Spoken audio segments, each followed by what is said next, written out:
सबको नमस्कार। जय श्री राम। आप सब लोगों का एक और नए लेक्चर में स्वागत है, अभिनंदन है। मैं doctor Ajay Kumar Sharma, professor in geography, SPC government college Ajmer. आज के लेक्चर का टॉपिक है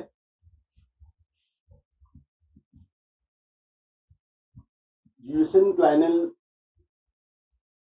थ्योरी ऑफ लेपोर्ट-कॉबर। माउंटेन बिल्डिंग से संबंधित बहुत सी थ्योरीज दी गई, उनमें से एक कॉबर की थ्योरी। और कॉबर की थ्योरी जो है वो संकुचनवादी विचारधारा से संबंधित। संकुचनवादी विचारधारा से तात्पर्य है कि पृथ्वी जब ठंडी होने लगी तो ठंडी होने के कारण से उसमें सिकुड़ने आ गई, वो सिकुड़ने लगी, और सिकुड़ने से जो ऊंचे वाले भाग थे वो फॉल्टलैंड्स या माउंटेन्स में कन्वर्ट हुए, और गहरे भाग या डिप्रेशन वाले भाग थे वो खाइयों में या ज्यूसेन-क्लाइन्स जैसे क्षेत्रों में कन्वर्ट।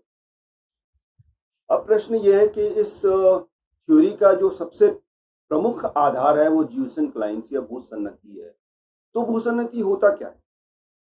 तो भूसन्नति एक प्रकार से लंबे सकड़े उथले पानी के क्षेत्र होते हैं जिनके दोनों ओर फॉल्टलैंड्स होते हैं, अग्र प्रदेश होते हैं, और इन अग्र प्रदेशों को जिन्हें ओरिजिन्स के नाम से भी जाना जाता है और क्रेटोजन के नाम से भी जाना जाता है। कॉबर ने इनको क्रेटोजन कहा कि ये अग्र प्रदेश या क्रेटोजन दोनों तरफ मूव करते हैं, और इन दोनों तरफ से इस भूसन्नति जैसी खाई में अनाच्छादन और भौतिक प्रक्रियाओं से मलबा जमता रहता है, और मलबा जमने के साथ साथ उसमें धसाव होता रहता है, और धसाव के फलस्वरूप दोनों अग्र प्रदेश एक दूसरे से पास आते हैं, और उनके पास आने से संपीड़न बल पैदा होता है, और संपीड़न बल पैदा होने के कारण से भूसन्नति के अंदर जो मलबा होता है वो संपीड़ित होकर वलित होकर ऊपर की ओर उठने लगता है। कॉबर की ये सोच है कि यहाँ से इसी प्रकार से ही विश्व के सभी प्रकार के पर्वतों का निर्माण हुआ इन भूसन्नतियों में। तो ध्यान रखिएगा, यहाँ भूसन्नति है ज्यूसेन-क्लाइन्स बहुत इंपॉर्टेंट है। और ज्यूसेन-क्लाइन्स क्या है, भूसन्नति क्या है? लंबे सकड़े उथले पानी के क्षेत्र जिनके दोनों ओर अग्र प्रदेश, और इन अग्र प्रदेशों से मलबा कट कट के अनाच्छादन या भौतिक प्रक्रियाओं के फलस्वरूप इस खाई में जमा होता है, और खाई में जमा ही नहीं होता, वो नीचे की ओर धंसता है, और धसाव के कारण से दोनों आसपास के अग्र प्रदेश एक दूसरे से संपीड़न बल के कारण से पास में आते हैं, और पास में आने से इन संपीड़न बल से ज्यूसेन-क्लाइन्स या भूसन्नति का मलबा संपीड़ित होकर ऊपर की ओर उठता है और पर्वतों का निर्माण होता है। ऐसा कॉबर सोचते थे। अब कॉबर जो है उनका पूरा नाम अगर आप देखें तो लियोपोल्ड कॉबर था। ये ऑस्ट्रिया के रहने वाले थे, ऑस्ट्रियन जियोलॉजिस्ट थे, और इनका टाइम पीरियड भी मैंने दे रखा है 21 सितंबर 1883 टू 6 सितंबर 1972। और ये थ्योरी लगभग उन्होंने 19वीं शताब्दी के मध्य में दी थी। मध्य से मतलब है लगभग 20वीं में 1950 या 45 के में, सेकेंड वर्ल्ड वॉर के बाद में, द्वितीय विश्व के बाद में ये थ्योरी हमारे सामने है। अब इस थ्योरी के कुछ आधार मान के चलते हैं। कॉबर ये कहते हैं कि जो स्ट्रक्चर ऑफ द अर्थ है, पृथ्वी का जो संरचना है वो सियाल, सीमा, नेफे से बनी हुई है। इसमें 3 लेयर्स हैं, 3 परतें हैं, और ये परतें सबसे ऊपर हल्की है सियाल की, फिर सीमा उससे भारी है, और नेफे सबसे भारी है। और ये सियाल वाला भाग कॉन्टिनेंट से बना हुआ है, महाद्वीपीय भाग है। सीमा वाला भाग महासागरीय तली वाला भाग है जो कि हैवी है, और नेफे वाला भाग पृथ्वी के सबसे आंतरिक भाग या सबसे अंदर का भाग है जो सबसे हैवी है, सबसे भारी है। क्यों सबसे हैवी है? क्योंकि यहाँ पे फेरस कंटेंट्स, यहाँ पे आयरन कंटेंट्स सर्वाधिक है, जैसा कि लिखा है NiFe, नेफे, निकल एंड फेरस। आयरन कंटेंट्स हैं इसमें। फिर अपनी थ्योरी के ये 3 स्टेजेस मान के चलते हैं। वे कहते हैं कि 3 स्टेजेस में पर्वतों का निर्माण होता है। पहली स्टेज जो है वो लिथियोजेनेसिस है। लिथियोजेनेसिस से मतलब है कि भूसन्नति का निर्माण होना। ये जो 2 अग्र प्रदेश है इनके बीच में ये मलबा कट कट के यहाँ से जमा हो रहा है और जमा होने के कारण नीचे धसाव भी हो रहा है। ये मैंने एरो दिखा रखा है, धसाव हो रहा है। तो ये भूसन्नति के निर्माण हो रहा है यहाँ पर। ये 2 रेनकेटन या अग्र प्रदेश है। रेनकेटन एक वर्ड जो है क्रेटोजन जो वर्ड है, ये क्रेटोजन वर्ड कॉबर ने दिया था और वो इन अग्र प्रदेशों से संबंधित था। अब यहां पर धसाव होने के कारण से धीरे धीरे ये दोनों अग्र प्रदेश जो हैं, जिन्हें कि क्रेटोजोन या क्रेटोन भी कहा जाता है, वो एक दूसरे से पास आने लगते हैं और साथ ही अब दूसरी अवस्था आने लगती है जो ओरोजेनेसिस की है। ओरोजेनेसिस में दोनों अग्र प्रदेश बहुत तेजी से एक दूसरे के पास आते हैं। संपीड़न बल बढ़ता है, कंप्रेशन फोर्स बढ़ता है और इस भूसन्नति में जो मलबा है वो दबकर ऊपर की ओर फोल्डेड माउंटेन्स के रूप में, वलित पर्वतों के रूप में ऊपर की ओर इसमें उठाव होता है और यहाँ पर पर्वतों का निर्माण। तो ये पर्वत निर्माण की अवस्था है ओरोजेनेसिस। ठीक है। अब तीसरी स्टेज आती है ग्लिप्टोजेनेसिस। ग्लिप्टोजेनेसिस में ये पर्वतों की जो विकास की अवस्था है ये बहुत तेज हो जाती है और इसमें माउंटेन रेंजेस, पर्वत श्रेणियां वगैरह का निर्माण होता है। यहाँ पर ये अग्र प्रदेश एक दूसरे के बहुत तेजी से पास आते हैं। संपीड़न बल बहुत अधिक बढ़ जाता है और बहुत अधिक बढ़ जाने के कारण से आप देखिए इसमें कई पर्वतों की पीक्स निकल आती हैं और ये पर्वत श्रेणियों के रूप में, लंबी लंबी श्रेणियों के रूप में 1, 2, 3 समानांतर चलने वाली जो श्रेणियां हैं उनके रूप में इन पर्वतों का निर्माण होता है। अब यहाँ पर मैं ये 2 चीज बताई मैंने आपको, दूसरी अवस्था और तीसरी अवस्था। ये ओरोजेनेसिस जो दूसरी अवस्था है, इसमें अगर संपीड़न बल सामान्य होता है तो इसके दोनों अग्र प्रदेशों में, यहाँ इसमें डायग्राम में मैंने आपको बताया है, इसके दोनों अग्र प्रदेशों में रेनकेटन या सीमांत प्रदेशों का निर्माण होता है। ये रेनकेटन या सीमांत श्रेणियां होती हैं जिनकी हाइट्स ज्यादा नहीं होती है और इसका बीच का जो क्षेत्र होता है वो अप्रभावित रहता है और ये अप्रभावित क्षेत्र जो है वो मध्य पिंड या मीडियन मास के नाम से जाना जाता है और इसको जर्मन लैंग्वेज में उन्होंने कहा था स्वर्जेनबर्ग। तो इस स्वर्जेनबर्ग को भी ध्यान रखिएगा। रेनकेटन मतलब सीमांत श्रेणियां, यहाँ लिखा मैंने रेनकेटन सीमांत श्रेणियां। ये कुनलुन और हिमालय का एग्जाम्पल दिया है मैंने आपको, तिब्बत के पठार के एक मध्य पिंड के रूप में इस डायग्राम में। और नीचे जो अग्र प्रदेश है वो क्रेटोजोन या क्रेटोन के नाम से जाने जाते हैं। ठीक है। अब ये जो दोनों तरफ से संपीड़न बल पड़ रहा है, यहाँ आप देखिए तारिम बेसिन है और यहाँ इंडो गैंगेटिक प्लेन्स और यहाँ हिमालय है और यहाँ कुनलुन है। इनके बीच में ये मध्य पिंड का निर्माण होता है जो तिब्बतन प्लेटो या तिब्बत पठार के नाम से जाना जाता है और ये एक स्वर्जेनबर्ग या मध्य पिंड के रूप में होता है क्योंकि यहाँ पर दोनों तरफ से पड़ने वाला संपीड़न बल सामान्य है और ये दूसरी अवस्था में आता है जिसे हम ओरोजेनेसिस अवस्था के नाम से जानते हैं या स्टेज के नाम से जानते हैं। तीसरा ग्लिप्टोजेनेसिस है। इसमें संपीड़न बल बहुत अधिक बढ़ जाता है और संपीड़न बल बहुत अधिक बढ़ जाने के कारण से मैंने यहाँ एक्सप्लेन किया है, आप देखिए कि ये इन दोनों तरफ के अग्र प्रदेश जो होते हैं वो एक प्रकार से बहुत अधिक संपीड़न बल हो जाने के कारण से एक दूसरे में गुथते हुए ऊपर की ओर ऊंचाइयां लेने लगती है। तो इसको नैप और नर्व्स के नाम से जाना जाता है। इसमें आप देखिए किस प्रकार से गुथ कर ये पर्वत की जो श्रेणियां हैं या पर्वत की जो चट्टाने हैं वो ऊपर की ओर बढ़ रही है और यहाँ परिवलन मोल्ड या रिकम्बेंटेड फोल्ड होता है। यहाँ पर संपीड़न बहुत अधिक होता है, इसको ओवर फोल्डिंग भी कहा जाता है। संपीड़न बल ज्यादा है मैंने आपको बताया, इसलिए ओवर फोल्डिंग भी यहाँ पर देखने को मिल रही है। तो ये मैंने आपको एक एग्जाम्पल दिया मध्य पिंड का, जो तिब्बतन प्लेटो के रूप में। अब इसके अलावा भी कोई और मध्य पिंड हो सकते हैं क्या? हाँ, बिल्कुल हो सकते हैं। मैंने आपके लिए एक अलग चार्ट बनाया है, इसमें आप देख सकते हैं। मैं एक मध्य पिंड को आपको एक्सप्लेन करता हूँ। इधर आप देखिए, मैं आपको थोड़ा पास से दिखाने का प्रयास करता हूँ।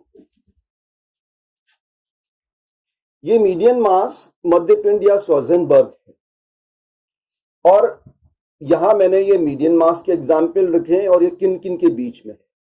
ये हंगेरियन प्लेन या हंगरी का मैदान है, जो कार्पेथियन और डेनारिक आल्प्स के रूप में एक मैदान का, मध्य पिंड मैदान का उत्तम उदाहरण है, सबसे अच्छे उदाहरणों में से है। दूसरा मेडिटेरियन सी या भूमध्य सागर, जो पिरेनीज प्रोविंस और रेंज और एटलस माउंटेन के बीच में एक वाटर बॉडी मीडियन मास का या जलीय मध्य पिंड का उदाहरण है। तीसरा एनातोलियन प्लेटो या पठार है, जो पांटिक एंड टॉरस रेंजेस के बीच में है। ये पांटिक और टॉरस जो रेंजेस हैं या पर्वत श्रेणियां हैं, इनके बीच में जो अप्रभावित पठार रहा है मध्य पिंड के रूप में, वो अनातोलियन प्लेटो है, जो टर्की में पड़ता है। फिर ईरानियन प्लेटो यहां लिखा है मैंने। ये ईरानियन प्लेटो आप देखिए, ये जैग्रोस और एल्ब्रुज माउंटेन के बीच में पड़ता है। तिब्बतन प्लेटो का मैंने आपको एग्जाम्पल दिया, ये कुनलुन और हिमालय के बीच, रेंजेस के बीच में पड़ता है। ऐसे ही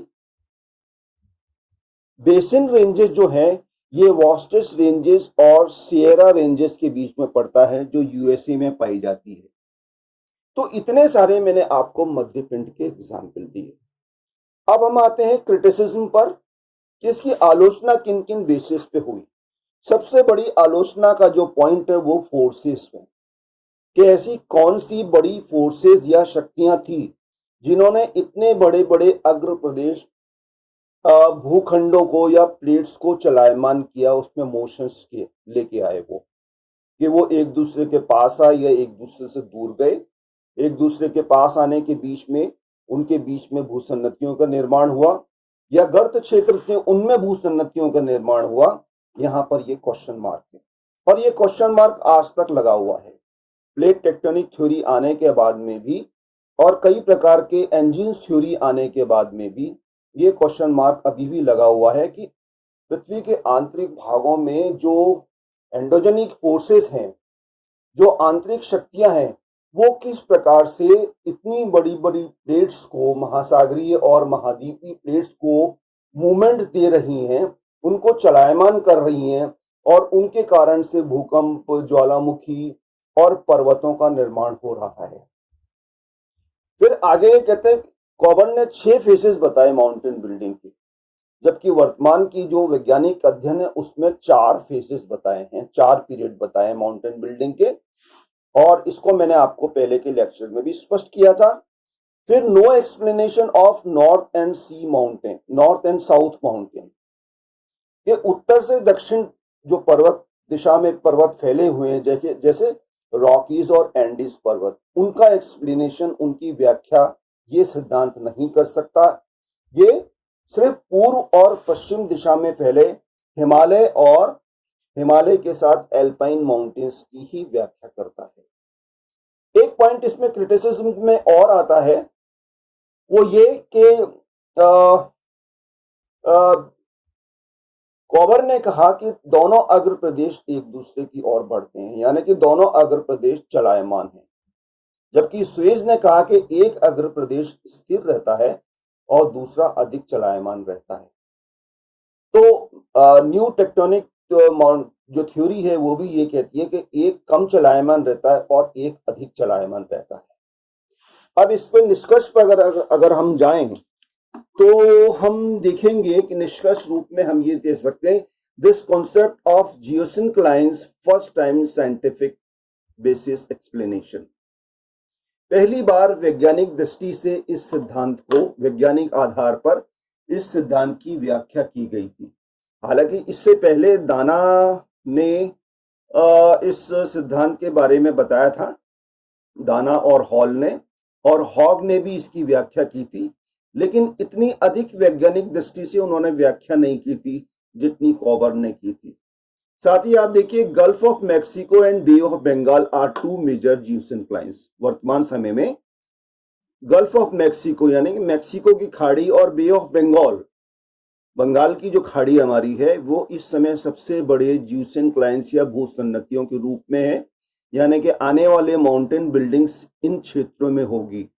फिर लास्ट पॉइंट इसमें मैंने दिया है, it support plate tectonic theory, कि ये प्लेट टेक्टोनिक सिद्धांत को भी सपोर्ट करती है। कैसे सपोर्ट करती है प्लेट टेक्टोनिक सिद्धांत को? जियोसिंक्लाइंस या भूसन्नति का निर्माण तो होता है। जब भी दो प्लेट्स मिलती हैं तो एक भारी प्लेट जो होती है वो हल्की प्लेट के नीचे जाती है और इन दोनों के बीच में एक लंबी सकड़ी उथली खाई का निर्माण होता है, वो जो भूसन्नति के रूप में ही होता है। और धीरे धीरे अपरदन और अपक्षय के फलस्वरूप इस खाई में मलबा जमता रहता है और मलबा जमने के साथ साथ इन प्लेट्स के मूवमेंट के कारण से वो संकुचित होकर, और एक जो हल्की प्लेट नीचे की ओर गई है मेंटल में, उसके पिघलने के कारण से जो एनर्जी मिलेगी, जो ऊर्जा मिलेगी, उस कारण से वो ऊपर की और उन लैंड्स को, हल्के लैंड्स को पुश करेगी, जिससे पर्वतों का निर्माण होगा। तो हमारे नए प्रकार के जितने भी पर्वत हैं उनकी व्याख्या इसी प्रकार से की जाती है। और ये नए जो टर्शरी युग में बने हुए पर्वत हैं, जैसे हमारा हिमालय, आल्प्स या एपेलेशियंस, आल्प्स या आपके अल्पाइंस माउंटेन्स रेंजेस जो हैं, और रॉकीज नॉर्थ अमेरिका के जो वेस्ट में है, एंडीज जो साउथ अमेरिका के वेस्ट में है, एटलस, ये सब नए पर्वत हैं। इनमें अभी भी मूवमेंट हो रहा है, ये अभी भी मूव कर रहे हैं। हमारे हिमालय की ऊंचाई, विशेषकर माउंट एवरेस्ट की ऊंचाई अभी भी बढ़ रही है, ऐसी वैज्ञानिक व्याख्या की गई है। पहले आप जानते हैं कि माउंट एवरेस्ट की ऊंचाई 8,848 मीटर बताई जाती थी, लेकिन 2002 में जो नेशनल ज्योग्राफी यूएसए ने नए रूप में सर्वेक्षण किया तो ये पाया गया कि 2,850 मीटर इसकी ऊंचाई, यानी कि 2 मीटर ऊंचाई इसकी बढ़ गई है। और इसका मूवमेंट का सबसे बड़ा प्रमाण क्या है कि हमारी Indian plate north east direction में, उत्तर पूर्व दिशा या ईशान दिशा में मुड़ रही है, मूवमेंट कर रही है। तो जो टेल है वो साउथ वेस्ट में जा रही है और अग्र प्रदेश नॉर्थ ईस्ट में जा रहा है। और इस हिलन के कारण से, इस मूवमेंट के कारण से हमारे इस इंडियन प्लेट्स में कई प्रकार के क्रैक्स डेवलप हो गए हैं, फॉल्ट्स डेवलप हो रहे हैं, जो आने वाले समय में कई प्रकार के भूकंप और ज्वालामुखी के क्षेत्र भी बन सकते हैं।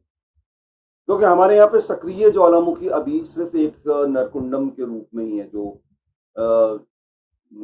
अंडमान निकोबार में पाया जाता है। वो भी समय समय पर सक्रिय होता है, फिर सुसुप्तावस्था में चले जाता है, फिर थोड़ा सक्रिय होता है, उसमें से गैसेस और अन्य वाष्प वगैरह निकलती है। लावा निकलने के प्रमाण पिछले कुछ सालों से नहीं प्राप्त हुए हैं।